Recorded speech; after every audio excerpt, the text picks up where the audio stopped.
Good morning, y'all. Good morning, good morning, good morning. Blessings and favor to each and every one of you. Happy first day of August, the 8th month of the year. 8 meaning new beginnings. New beginnings. New. Blessings to each and every one of you. Listen, I wanted to come up here real quick. I want to encourage somebody, but I also not just encourage, but I want to speak some truth to you real quick. I know I'm looking a hot mess. I had to go get my last set of hair injections and stuff. And yeah, so I'm looking like this and I'm just getting from the store, but nevertheless, here we go.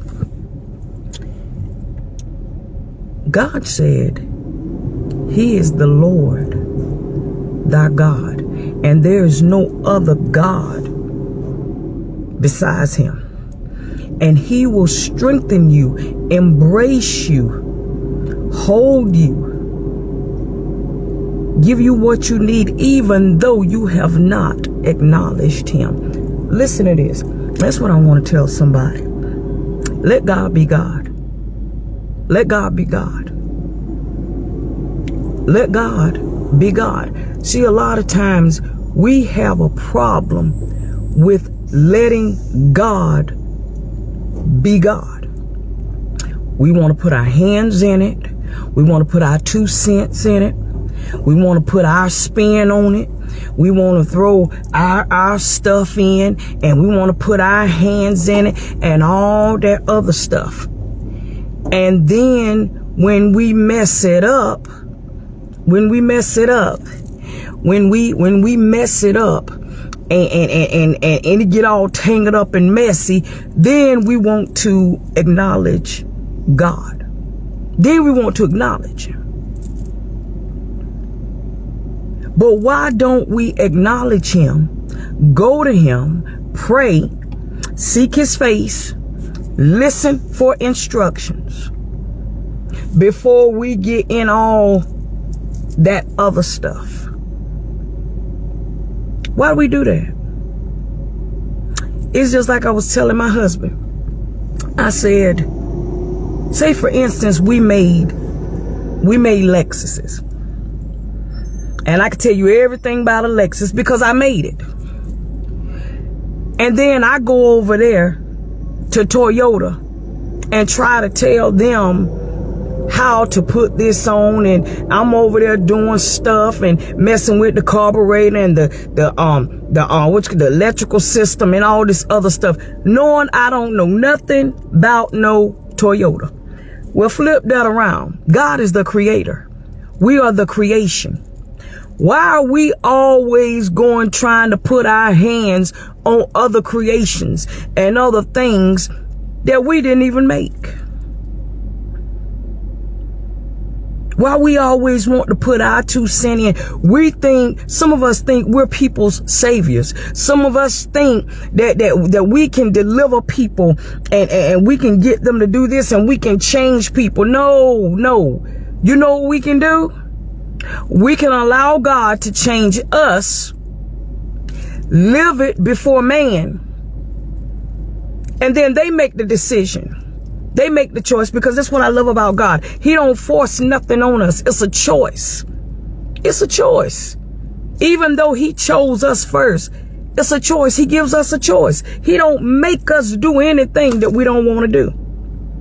It's a choice. So therefore, we have got to be able to stand back and allow other people to make their choices. Yes, we love people. Yes, we care about them and they're in our hearts and all that other stuff. But at the end of the day, it's still a choice. It's like when you got saved. When I got saved, it was a choice because we was tired. We ran to the end of ourselves. I said, okay, God, this is enough. I can't do this no more. So we have got to be willing, even though it may hurt, even though you may have to cry, Even though you may get mad, it don't feel good, you get frustrated, you have got to stand back and let God be God. A lot of times, the reason God won't move in our situations because we in the way. A lot of times, God won't move on our situations because we got our hands in it. A lot of times, God won't move on our situations because we're praying for the wrong thing. A lot of times, God won't move on our situations because we're in it. Because, see, think about it like this. Well, what you mean, Pastor V? I'm glad you asked. I'm going to tell you.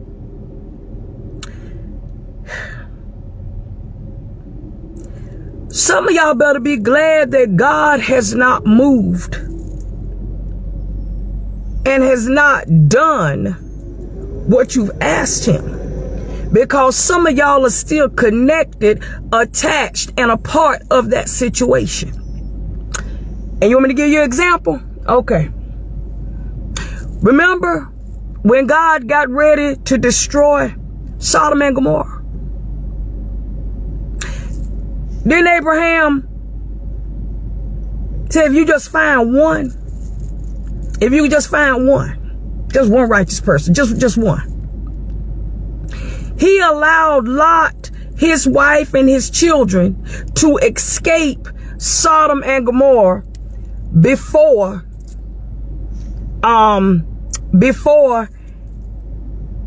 he destroyed it.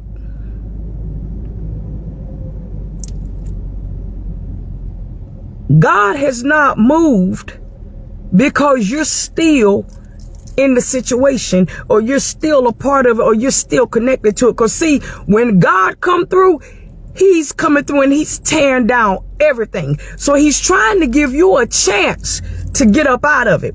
He's trying to give you a chance to detach from it. He's trying to give you a chance to come out from amongst them. He's trying to give you a chance. See, y'all don't want to hear that, because y'all want to stay connected. Y'all want to stay in it. Y'all want to stay in that friendship. Y'all want to stay in that relationship. Y'all want to stay attached and connected to that person. Y'all want to stay attached to that ministry. Y'all want to stay attached to... Never mind. Okay. But anyway. Yeah. A lot of times when you want God to do something, he hasn't moved yet. Because really, he's trying to protect you. He's trying to keep you. But keep on asking. Keep on asking. Keep right on asking. That's why we're not God. We're not God. We can't change nobody. We can't make people do what we want them to do. We can't make people do right. We can't make people go this way and that way. He said, train up a child in the way that they shall go. And when they get older, they would not depart from it. He never said they wouldn't make mistakes. He never said that they wasn't going to goof up or mess up. But eventually, they're going to come back to themselves and they're going to remember the path that they were on. And same thing with adults. Same thing with adults. We have got to stop playing God. We have got to take our hands. Be willing to take your hands off that situation. Be willing to take your hands off those people. Whether it's your children, your grandchildren, your spouse, your mama, your daddy, your aunt, whatever it is. Be willing to take your hands off of it. Because as long as you got your hands on it, God ain't gonna move. As long as you got your 2 cents in it, God ain't gonna move. As long as you in it, the midst of it, God ain't gonna move. Because what he wants to do might end up affecting you. I'm gonna say this and I'm gone. Y'all ever dropped a pot, like some water may have been boiling, or you had something and it slipped and it splashed out and you jumped back so it wouldn't get you? It might have caught a little bit of your shirt, or it might have caught a little bit of your sock or whatever, but you jumped back so it wouldn't get on you. Have you ever been painting or something and something fell and you jumped back so it wouldn't get on you? And in some cases it did. See, that's what God is trying to do. See, if he move on your behalf, whatever's coming, some of it might get on you. Some of it might get on you. That's just like, again, with Sodom and Gomorrah, when all of that was destroyed. If you were not far from it, some of them ashes, whatever the case may be, might would have got on you and burnt you up. So really, God is protecting you. That's why he haven't moved the way you've been asking him. Because he don't want it to get on you. He don't want it to affect you. But if you stay connected to those people, if you stay in that friendship, if you stay in that relationship, if you stay connected to what you already know God told you to leave alone, listen, it's going to be one of two things. You're going to keep going through the hell. You're going to keep crying. You're going to keep being frustrated. You're going to keep being mad because God going to allow it to happen. Or one or two things. God going to say enough is enough. I gave you a chance to move. I gave you a chance to detach. I gave you a chance to disconnect. And yet you still want to stay. So guess what? This is what we about to do. You're going to get some of it too. You're going to get the aftermath, the remnants, the residue, or whatever it is. So this morning, I want to encourage you and motivate you and uplift you and tell you, get out of God's way. Get out of God's way. Take your hands off of something. You are not the creator. You're not the creator. You ain't nobody's savior. All we are called to do is live a life that's pleasing to God. Offering up our bodies as a holy sacrifice, pleasing and acceptable to God. Love one another. Have no other God but him. That's what we called to do. You're not here to save nobody. You're nobody's savior. Excuse me, y'all. Cut my light. Seem like it's getting a little light. Okay. There we go. There we go. You're nobody's savior. And some of us get lost. Some of us get lost in the sauce. Trying to be everything to everybody except the example. Uh-oh. That'll preach right there. I'm going to leave on that one. We try to be everything to everybody except the example. We want to be this one, friend. We want to act like that when we get around them people. We want to act hood when we get with them. We want to act like a thug when we get over here. We want to act like a saved, sanctified Christian when we get with them. We want to act like... Never mind.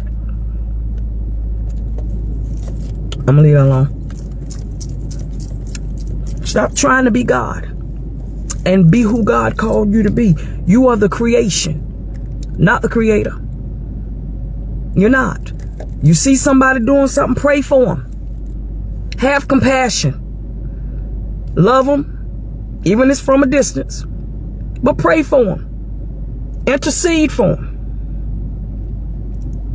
And that's all we can do. That's all we can do. Because you didn't die for nobody. You wasn't on no cross for nobody. You wasn't buried. You didn't raise from the dead for nobody. So stop trying to act like you are God, because you're not. Because all you're doing is frustrating yourself. All you're doing is getting mad. All you're doing is crying and using up all your energy and all that other stuff. You're not God. I'm not God. But we got to trust God. That's the problem. We so busy trying to be God that we forget to trust God. That was good. I'm going to have to preach that one. We so busy trying to be God that we forgot to trust God. Trust him. Is it easy?